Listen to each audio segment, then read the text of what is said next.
So Leute, zweiter RAM-Riegel ist angekommen. Ergo, der wird jetzt aufgemacht.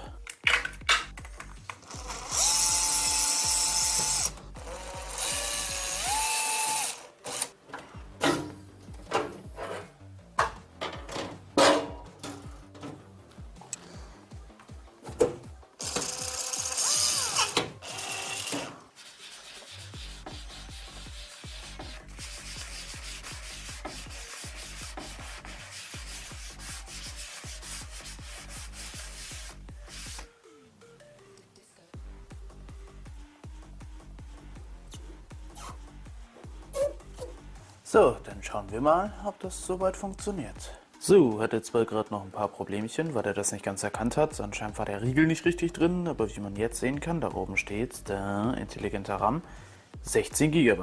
Ergo, es hat funktioniert. Und damit wünsche ich euch noch einen angenehmen Tag und kommt gut in die Woche.